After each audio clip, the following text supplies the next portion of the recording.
नमस्कार मंडळी, मी नेहाज महाराष्ट्र व्लॉग्स या माझ्या मराठी यूट्यूब चॅनलमध्ये तुमच्या सर्वांचं भरभरून स्वागत करते। तर आज आपण करणार आहोत मस्तपैकी झणझणीत चमचमीत असं भरलं वांगची भाजी। तर इथे 2 ते 3 वेळा आपल्याला वांग स्वच्छ धुवून घ्यायचे आहेत। तर हे मी अर्धा पाव वांगी घेतलेली आहेत। तर मीडियम साईजची छोटी वांगी आहेत ही। तर इथे वांग्याचं जे आपल्याला देठ आहे देठ तोडून घ्यायचं आहे आणि वांग्याचे असे मधून 2 भाग करून वांग आतमध्ये खराब तर नाही आहे ना, कुठे कीड तर नाही आहे ना, ते आपल्याला नीट चेक करून घ्यायचं आहे। जर वांग्याला कीड असेल तर तेवढा भाग काढून टाका आणि वांग पूर्णच खराब असेल ना तर फेकूनच द्या वांग सरळ। तर अशा प्रकारे सर्व माझी वांगी चिरून झालेली आहेत। देठाकडचा भागसुद्धा थोडासा ठेवायचा, कारण तो इतका चवीला उत्कृष्ट लागतो, देठाकडचा भाग खूप छान लागतो। तर अशी माझी सर्व वांगी तयार झालेली आहेत कापून। तुम्ही बघू शकता सर्व वांग्या व्यवस्थित आहेत, कुठेच कीड नाही आहे, खराब नाही आहेत कुठेच वांगी। तर ही झाली आपली वांग्याची भाजी। तर आता वाटण करून घ्यायचं। तर इथे मी कांदा, खोबरं, आलं, लसूण, कोथिंबीरचं असं मस्तपैकी हे वाटण करून घेतलेलं आहे मिक्सरमधून आणि शेंगदाण्याचा कूट घेतला आहे। 3 ते 4 चमचे शेंगदाण्याचा कूट घ्यायचा।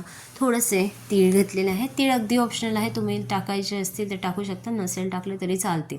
तर इथे मसाल्यांमध्ये ना आपलं लाल तिखट जे असतं घरातलं, लाल मिरची पावडर ते 1 चमचा, 1.5 चमचा काळा मसाला, थोडीशी हळद आणि चवीपुरतं मीठ आणि भरपूर सारी कोथिंबीर घ्यायची आणि मस्तपैकी हाताने हे मिश्रण एकजीव करून सगळं समान असं व्यवस्थित एकजीव करायचं। तर तुम्ही बघू शकता वांग्याचं जे हे मिश्रण आहे ते तयार झालेलं आहे आपलं मसाला। तर हा मसाला आपल्याला आता वांग्यामध्ये एक एक करून भरून घ्यायचा आहे। हा मसाला जेव्हा तुम्ही करताना तर ह्यासाठी जे वाटण वापरताना ते वाटण सर्वात पहिले म्हणजे ना अगदी ताजं वापरा, कारण इतकी उत्कृष्ट आणि चविष्ट अशी ही भाजी होते ना, सर्वांना आवडेल अशी होती ही भाजी।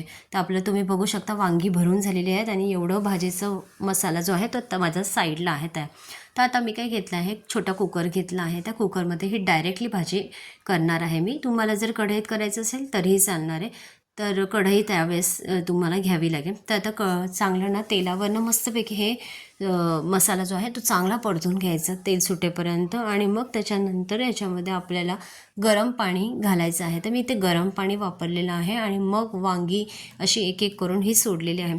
तर तुम्हाला इथे जेवढी कन्सिस्टन्सी पाण्याची हवी आहे तेवढी कन्सिस्टन्सी ठेवू शकता आणि चवीपुरतं मीठ घालायचं आणि या कुकरच्यानं एकदम मीडियम गॅसवरनं शिट्टी करून घ्यायची आहे। एकच शिट्टी घ्यायची आपल्याला इथे। वांगं एकदम जास्त शिट्ट्या घ्याल तर गाळ होण्याचे चान्सेस असतात। तुम्ही बघू शकता वांगं मस्त तयार झालेलं आहे, आपलं शिजलेलं आहे वांगं, कुठेही कच्चं राहिलेलं नाही आहे। वांगं झटपट असं शिजतं कुकरमध्ये। आणि हेच तुम्ही जर कढईत करणार असाल ना तर कढईत ना एक 15 ते 17 मिनटं शिजायला लागतं वांगं। तर आता अशा प्रकारे ही वांग्याची भाजी जी आहे ती तुम्ही चपातीबरोबर, भाकरीबरोबर, पांढऱ्या भाताबरोबर कशाबरोबरही खाऊ शकता।